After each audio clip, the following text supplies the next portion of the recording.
All right. Good afternoon. It's 5:02, and I'd like to call to order the City of Delray Beach, October 16th, 2025 Board of Adjustment meeting. Diane, could you call the roll, please? Suzanne Donahue. Here. Jesse Slosser. Here. Aurora Ramirez. Here. Brenda Cullinan. Here. Mark Ronald is absent. Michelle Wilson. Here. John DeLacio. Here. Next up is approval of the agenda. Are there any changes or modifications to the agenda? If not, is there a motion to approve? I'll make a motion to approve. Second? Diane, could you call? All in favor? Aye. Aye. Opposed? All right. Hearing none, the agenda is approved. There are no minutes to approve, so we'll move on to swearing in of the public. So if any members of the public are planning to speak on agenda or non-agenda items, if you could please stand and be sworn in. Please raise your right hand. By the authority vested in me, the notary of the state of Florida, do you swear or affirm the testimony you're about to give is the truth, the whole truth, and nothing but the truth? Great. Next up are public comments. Are there any public comments for any non-agenda items? Hearing none, we will move into the public hearing items. So I will read the quasi-judicial rules. This hearing shall be conducted in accordance with the City of Delray Beach quasi-judicial rules. The applicant and the city shall be permitted to present their case. The public shall be allowed to speak for 3 minutes each, or a maximum of 6 minutes if the person represents an organization or a group of people who are present but agree not to speak. The City Commission, or this board, and the applicant may be allowed to cross-examine the witness. The city or the applicant be allowed to offer rebuttal testimony. The decision to approve or deny an application or appeal may not be legally made upon personal views as to whether a project is a good project or not, nor may a decision be based on the number of citizens who support or oppose a particular project. The law requires that all decisions must be made on the basis of whether the project meets the requirements of law, the comprehensive plan, and the land development regulations. With that, we will start with 960 Gardena Drive. Could you read the file into the record, please? Hi, Jen Buse, and the file number is PZ142-2025. Thank you. To my fellow board members, have there been any ex parte communications? No. And I emailed city staff a few questions about the project. But other than that. All right, with that, we will have the applicant present. Hi, good afternoon. I'm presenting on behalf of Mrs. Deva Grunhofer, who is the owner of the property. We are the. Sorry, could you please state your name? I'm sorry. My name is Jasmine Garcia. Okay. And as you can see, this is the location of the property, and we are we are the company that is assisting her with the project, and. Could you just state your company address as well, please? Oh, that I don't have an hand. The company address. Or personal address is fine too. Or personal. The company address is 16190 Southwest 198 Avenue, Miami, Florida 33032. Great, thank you. Yeah. The project is a new insulated aluminum roof by the yard patio of the property, and it's 20 feet by 13 feet. It's in the terrace area in the back of the house. And the project was designed by and approved by a licensed engineer, and it has all the requirements of the code of Florida. And there is an already existing structure on the property, which consists in a traditional awning, but it's not hurricane proof. So the owner of the property wants a more secure structure in her backyard.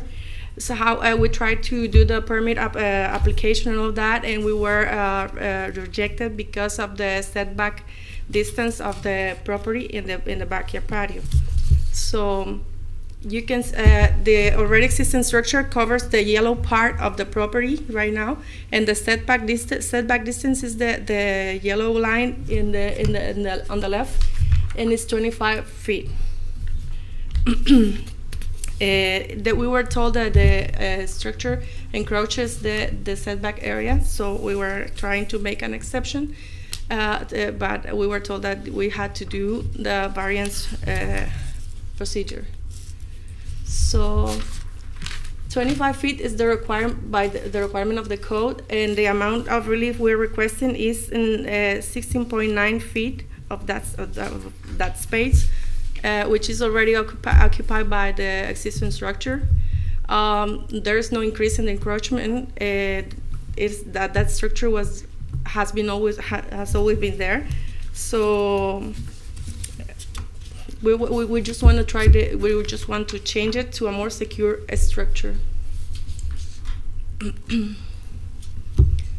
The property has an already existing pool patio area that was constructed prior to the proposed improvements, and there's not enough room to build a smaller or a bigger structure. So we're trying to the restriction of the setback area means a constraint for the project. So we're trying to request the exception for the setback distance requirement, given that there are several other properties with the same structure that have been done by us as company, who already have very similar structures.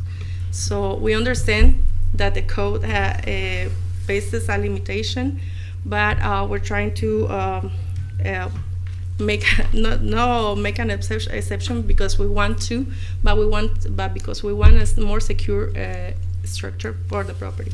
We don't want any risk, not for the property, nor for the neighbors of the same area. So the proposed variance is consistent with the neighborhood development patterns, and it will not alter any essential characters of the area. So we think that there's no adverse impact on the area. So that I think basically will be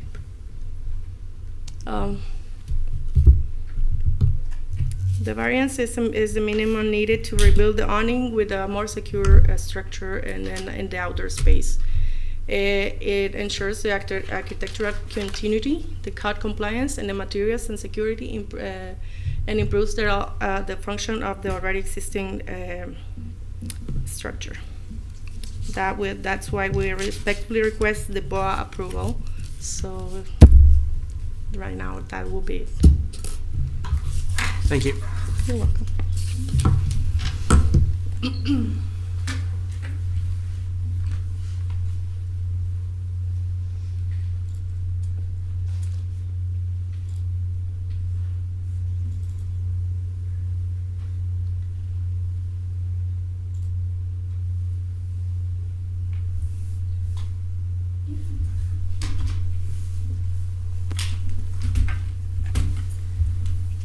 Okay, so this is item 7A. It's 960 Gardenia Drive, and the variance request is from Land Development Regulation, Section 434H4. It's building elements or site improvements allowed in setbacks as identified in the table of 434A.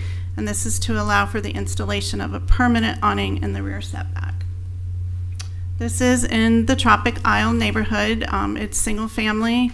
It is R1AA-B, and all of the adjacent north, east, and west is single family. It's also R1AA-B, and then their rear is the Intracoastal Waterway Canal.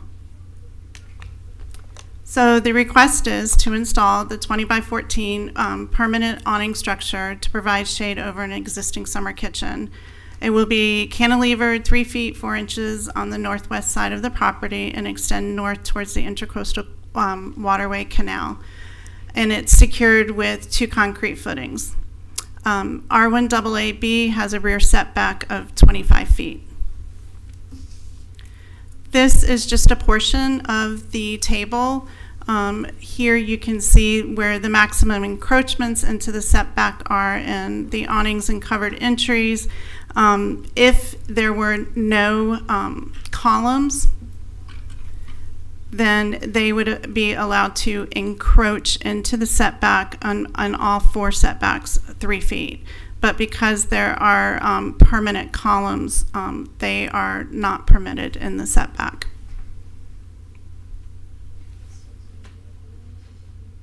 I kind of just went over this. This again just shows the table and the permanent columns is the reason. So LDR 434H setbacks are defined as the minimal distance within which a structure may come to said lot line. The setbacks are established for front, interior, street side, and rear lot lines. LDR section 434K, which is our development standards, establishes the perimeters of the lot size, the width, the depth, the open space, minimum height, and setbacks for single-family residentials. Typically, the R1AA-B zoning districts are composed of larger lots with more stringent setback requirements to help reduce the massing of the homes onto the neighbor. These are the existing conditions.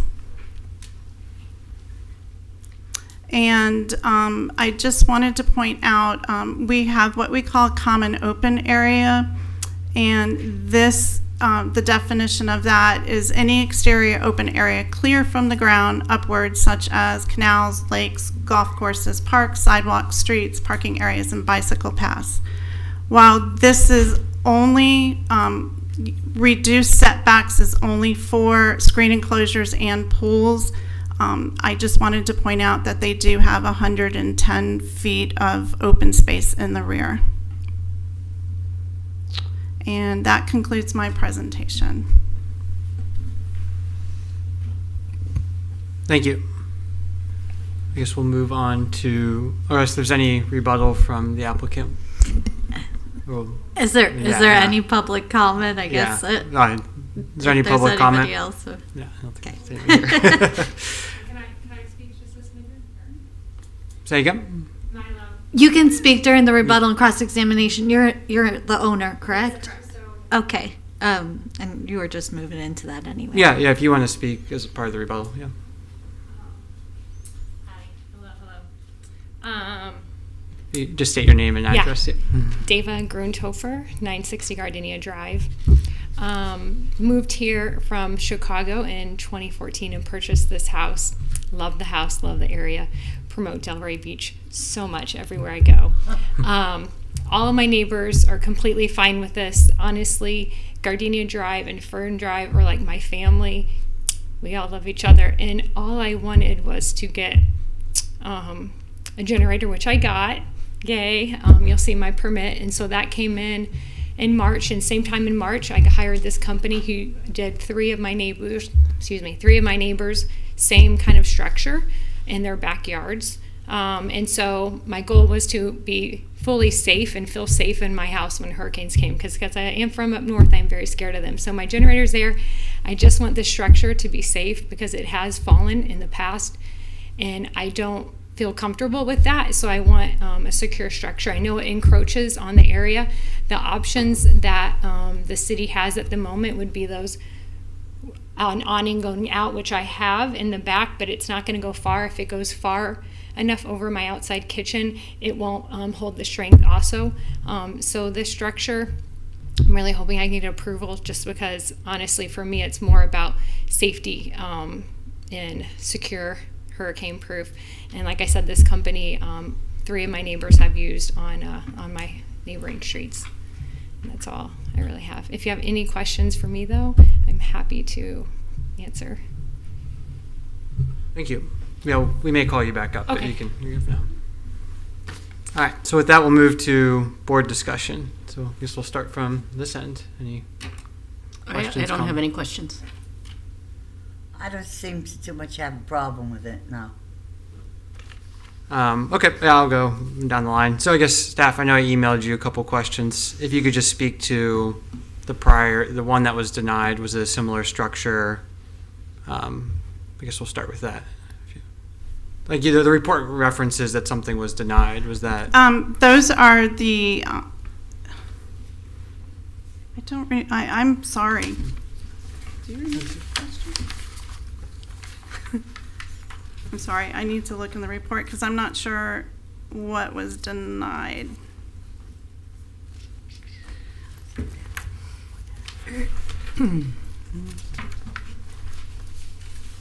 Or was it just a reference to this particular structure?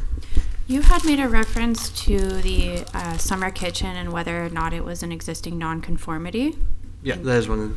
That is a And question. This kitchen is not a part of this variance request, nor is it being worked on. So, it being there does not impede any sort of LDRs or have any bearing on the variance. Got it. I think the fact pattern I was trying to establish is the table in question was recently adopted by council last year and then amended earlier this year.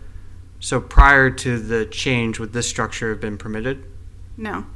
The change in 2025, I believe they left out pergolas, and so they redid it to include the pergolas with that. Or I guess pre-2024, because this whole table's new, the 2024. Correct. It was not.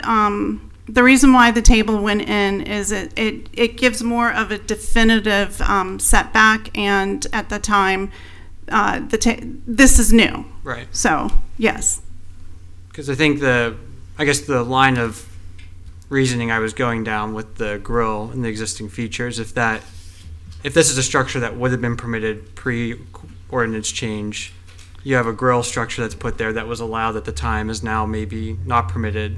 So this is just an accommodation to accommodate an existing feature that the code now prohibits.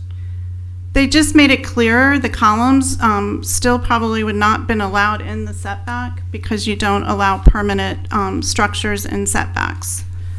Just to jump in real quick, so what is the existing structure considered? Right now, Yeah. it's considered temporary? It's temporary. It looks like a pop-up tent, Okay, but it has, all right, sorry. I couldn't Is that- tell what the posts and it has were I not was been looking at. permitted. Is that legal? Are people allowed to put that type of structure in their backyard? They're allowed to install a temporary tent in their backyard. Obviously, they'll take it down if there's inclement weather, but it's probably a pop-up tent that they just purchased to put over the summer kitchen area in the meantime. Got it. And I guess last on the ordinance change, because the applicant references that there's other similar structures that were installed pre-ordinance change, but I guess you're saying this type of structure was not permitted even pre-ordinance change. So did all of them require a similar variance? It depends on the size of the lot. This house was built prior to the existing zoning regulations that require the 25-foot rear setback. So it's hard to say what was installed and where. Was it even if it was, when the other question too is if it was permitted or not, because structures like this in the rear yard may or may not be permitted in a neighborhood because people sometimes don't know they need a permit for something like this. But the house itself, the rear of the house is already at the 25-foot setback line. Okay. Okay, that answers it. And the summer kitchen was built at the time of the house as well. Right. I think, again, the line of reasoning I was going down was effectively, is the recently adopted ordinance something that council was, this is a structure council was specifically trying to prohibit. It was previously allowed, it's now no longer. But I guess based on this, that's not the case, that this is, there's no recent change, the crackdown on this type of structure. No, the change was a staff-initiated LDR amendment to provide clarity for structures that were allowed in the setback. So they touched on awnings, trellises, eaves, and those types of structures.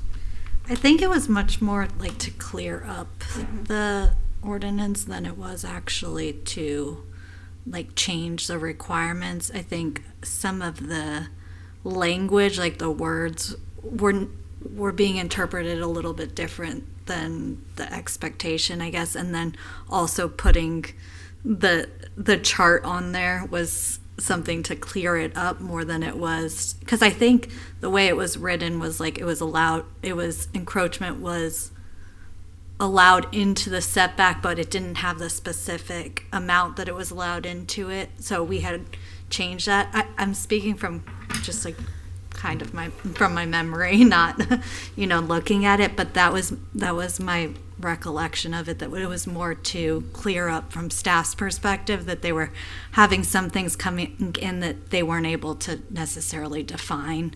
So, but not that it completely changed it.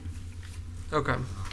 Yeah, because I guess I'm inclined, extrapolating from staff report about the common area, that this is an example where there's an existing outdoor feature. There's the accommodation of the waterway that increases the setback, so the encroachment into the setback isn't creating an undue adverse impact on the area. But it's not something that, as a code, you would typically prescribe an awning having this exception, because the subsection 5 that addresses this allowance for encroachment when you have this common area really only addresses screen porches. But I think it's reasonable to believe council wasn't, identifying this use as being prohibitive. So, okay. Yeah, I guess I see where that clears it up. So thank you. I guess. No, you asked questions that I was going to know, so that's why you're the chairman. Any other questions? For the city, so is it Delray Beach, the city considers awnings more intensifying structures than screen enclosures? That would be correct, because screen enclosures have an open air, and this has got a solid roof. Okay, so the screen doesn't really factor into it, or the framing that goes across, or what about the construction of the screen enclosure? Because in my experience, that's a way more intense of a footer required for a screen enclosure than just for these two posts. Again, I think it's because it's all open air to the pool, or to what they're trying to screen. Thank you. I guess maybe a few more questions on that. So the structure, if the variance is granted, the structure that's then allowed to be permitted, what safety standards, or what's the review that ensure that it is hurricane proof and that it's not creating a new risk to the community? So this variance actually came to us because it started as a building permit, and all building permits will receive a floodplain review, planning and zoning review, and a structural review. A project like this, I do not believe involves any trades, so there will be no electrical or mechanical review.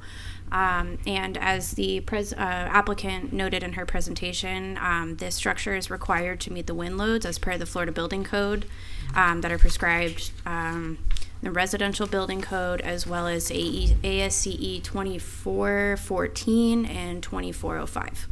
So it's the wind loads, and it's engineered to meet the wind load requirements. So in the case of 160 mile an hour winds, it doesn't blow off the structure. Got it. And I think lastly, just in terms of visual impact on the adjacent properties, it sounds like, I see you haven't received any other feedback, or We have not received any communication, and if you look at the aerial view of the subject property, you can see that there's some landscape screening separating the lots as well, so there will be no impeding on others' visuals. Yeah. The side is meeting the side interior setback. Right. Okay. Any other comments or questions or discussion? No. Okay. Would anyone like to make a motion? I will. I'll move to approve the variance. Second. No, she To go needs to through read. You I'm can't gonna do that read. yet. Okay, read yeah, each move on thing. to the Sorry. Sorry. Yeah. Okay, this is file number PZ-142-2025, date October 16th, 2025, agent Berta Vega, Construction X LLC, address is 960 Gardenia Drive, and the request is a consideration of a variance request from Land Development Regulation Section 4.3.4 H for building elements or site improvements allowed in setbacks as identified in Table 4.3.4A to allow for the installation of a permanent awning in the rear setback pursuant to Land Development Regulation Section 2.4.11A5.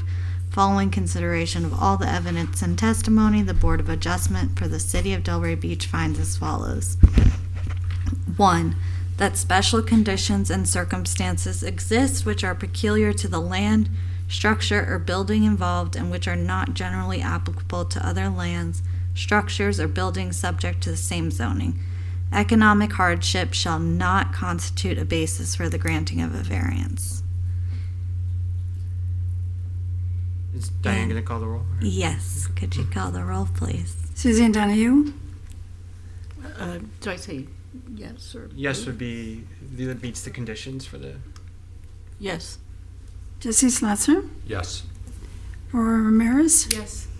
Brenda Cullinan? Yes. Mark Ronalds is absent. Michelle Wilson? Yes. John DeLacio? yes. Just Suzanne, for your purposes, I know this is your first meeting here, but or your second, I guess. But we have to go through each one and Okay. get a yes for each finding for it to be granted. Okay. Okay. Thank you. That literal interpretation of the regulations would deprive the applicant of rights commonly enjoyed by other properties subject to the same zoning. Suzanne Donahue? Yes. Jesse Slasser? Yes. Aurora Ramirez? Yes. Brenda Cullinan? Yes. Mark Ronald's absent. Michelle Wilson? Yes. John DeLacio? Yes. That the special conditions and circumstances have not resulted from actions of the applicant. Suzanne Donahue? Yes. Jesse Slasser? Yes. Aurora Ramirez? Yes. Brenda Cullinan? Yes. Mark Ronald is absent. Michelle Wilson? Yes. John DeLacio? Yes. That granting the variance will not confer onto the applicant any special privilege that is denied to other lands, structures, and buildings under the same zoning. Neither the permitted nor non-conforming use of neighborhood lands, structures, or buildings under the same zoning shall be considered grounds for the issuance of a variance. Suzanne Donahue? Yes. Jesse Slasser? Yes. Aurora Ramirez? Yes. Brenda Cullinan? Yes. Mark Ronald is absent. Michelle Wilson? Yes. John DeLacio? Yes. That the reasons established in the variance petition justify the granting of the variance and that the variance is the minimum variance that will make possible the reasonable use of the land, building, or structure. Suzanne Donahue? Yes. Jesse Slasser? Yes. Aurora Ramirez? Yes. Brenda Cullinan? Yes. Mark Ronald is absent. Michelle Wilson? Yes. John DeLacio? Yes. That the granting of the variance will be in harmony with the general purpose and intent of existing regulations, will not be injurious to the neighborhood or otherwise detrimental to the public welfare. Suzanne Donahue? Yes. Jesse Slasser? Yes. Aurora Ramirez? Yes. Brenda Cullinan? Yes. Mark Ronald is absent. Michelle Wilson? Yes. John DeLacio? Yes. All right, so each 1 through 6 finding has been, you guys have determined a 6-0 vote of yes, so the motion should be in the affirmative to grant the variance. So if somebody could make that recommendation. Motion to approve? I'll second it. Just for purposes of the record, if you wouldn't mind just I think reading you had to it read out, that, yeah. I would love that. I said he had to read something. This I whole know. thing? Yes, please. Pursuant to LDR Section 2.1.7F, all decisions of the Board of Adjustment are final. Oh, That's- no, I'm so sorry. Our staff, do you have the, Wow, I'm so sorry. Making you Can I read say the wrong thing. as written As written on the report. on Sounds the great. report? Now it might be this right here. Motion to approve as written on the report. Excellent. Perfect. do we have a second? I second. Motion and a second. Diane, could you call the roll? Suzanne Donahue? Yes. Jesse Slasser? Yes. Aurora Ramirez? Yes. Brenda Cullinan? Yes. Mark Ronald is absent. Michelle Wilson? Yes. John DeLacio? Yes. All right, great. Now I will read that portion that I almost made you read. Well, I did make you read it, and you just read part of it. Pursuant to Land Development Regulation Section 2.1.7F, all decisions of the Board of Adjustment are final based on the entire record before it. The Board of Adjustment approves 6-0 the variance solely for the purposes as presented at the meeting. The Board of Adjustment adopts this order this 16th day of October 2025. Thank you. So that concludes that item. And that concludes the public hearing items. So with that, we will move on to reports and comments. Staff? We do not have any reports and comments at this time. I was working on uploading the slide. The next slated BOA meetings are Thursday, November 4th and Thursday, December 5th. At this time, there are no items to come before the board, but that is subject to change. Thank So you. It would be December 4th. November 4th. Well, if there's no November, then it'll be the first Thursday in December. Right. Do you know off the top of your head? December 6th. She said December 6th. Do you know off the top of your December head? 4th, Michelle, you were correct. I'm sorry, John. The January one? Because that's New Year's Day. Diane and I are actively working on that schedule. We are waiting on our director's blessing on the proposed meeting dates prior to publishing the calendar. Okay, thank you. As soon as we have it, you guys will have it. Sounds good. Kelly? I don't have anything. Thank you. Anything from the group? I was curious, did the wording on the items get updated? Thought it sounded a little new on one of the 6. On the border? Not since your last meeting. Okay. Maybe I just heard it differently. Which one did you? Something about previous existing non-conforming. Oh, from the beginning part. I don't think we've changed our variance findings at all, so. Forget I asked. All right, anything else? All right, with that, we'll adjourn. Thank you. Thank you. Hey, thank you.